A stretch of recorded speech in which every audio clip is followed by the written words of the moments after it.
Notice slowly that when the punch is presented, it's drawn back, and the palm part of the hand is presented forward, and on impact, there's a turning inward.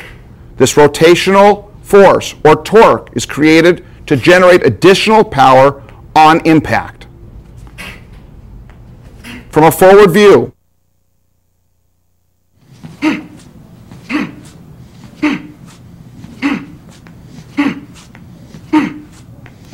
the striking surface of John's hand is the meat part of his hand, which he will touch now. This is the area that he's hitting with. That area is analogous with the head of the hammer. From a passive position, you can see this strike delivered to another target area. For instance, if someone is low, this strike can be delivered in front of the body and downward. In this position, John is making essentially the same strike, but because the punch is being delivered downward, John is dropping his weight accordingly. The hand is raised, and the punch comes down strongly. It could be to the back of the head, or neck area, or even between the shoulder blade. From this view, we can examine another possibility in the delivery of the hammer fist punch. If the threat is to the side, but beyond the distance that is appropriate for an elbow strike, John will employ the hammer fist punch to cover distance quickly and deliver and reach the target that's at a further distance. John uses the hand swinging up and turning in. His weight is shifted toward the target. His hip and shoulder roll out to make power in this punch delivered to the side. He also lowers his head so that he is protected slowly behind the delivery of the punch, so that it would be more difficult for him to receive a blow from the opponent. This punch can also be delivered from a passive position and can be followed up with further attacks.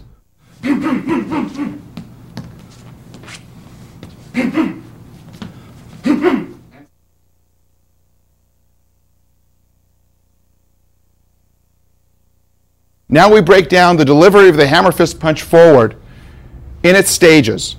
John will be making the delivery of the punch in slow motion. As the hand's going forward, it's raised a bit so that the punch can go forward and down onto the target as the shoulder and hips turn into the punch.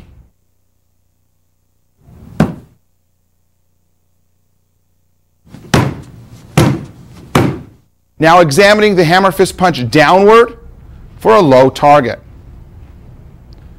The delivery of this punch is down. The weight will be dropped down. The hand is presented over the target, and it starts to go towards the target with the palm down.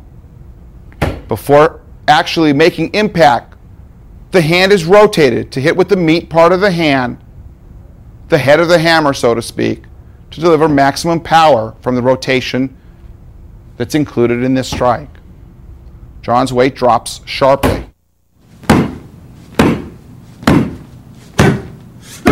The stages in this position will be the hand raised up slightly, and now the hand dropping on the target. In conjunction with the sending of the hand down, John drops his weight, and the meat part of the hand, passes through the target. The opposite hand is up and available for defensive or offensive purposes as needed. Another possibility from this position is to deliver a strike on a horizontal plane. John will be punching with his left hand. Of course, the hand is brought back quickly for further attacks if needed.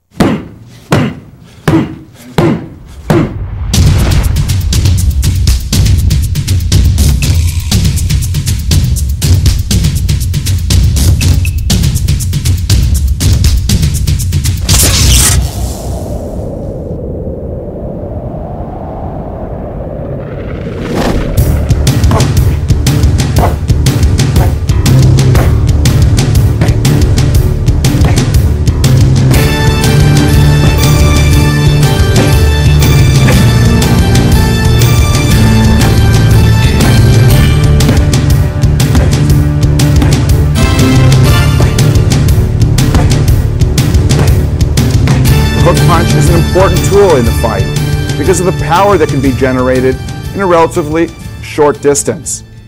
Another advantage of the hook punch is the benefit that's derived from delivering the punch with a bend in the arm. This bend in the arm, the hook so to speak, allows you to pass around any possible defenses in order to hit the target. The body is turning into the punch, pivoting on the feet, turning the hip and shoulder in, along with the hand being exploded towards the target. The right hook, delivered quickly, on examination, you can see the weight is turning in to the target, consistent with the angle of the arm that's making the strike. The left hook.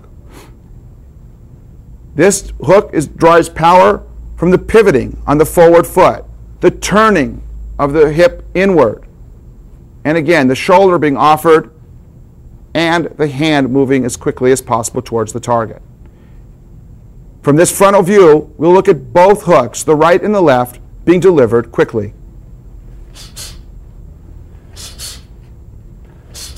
Notice that Amir's chin is down, being protected by the shoulders from any attack.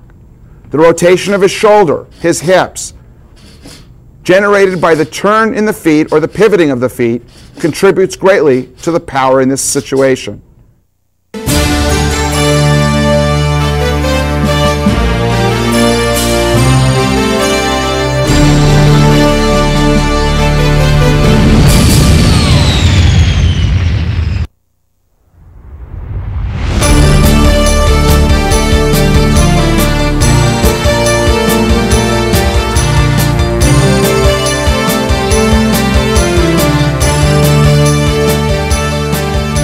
In the next series of strikes, we're going to examine the uppercut punch. This punch is particularly relevant when the target is at a downward angle and we're able to come up and underneath the target, passing through the target with a punch. This punch can occur at an intermediate range or at a very close range with either the forward hand or the back hand. It is particularly important to note how the legs play a vital role in the delivery of this punch.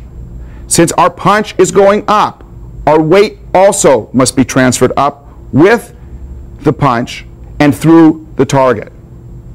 Close examination first of the right uppercut.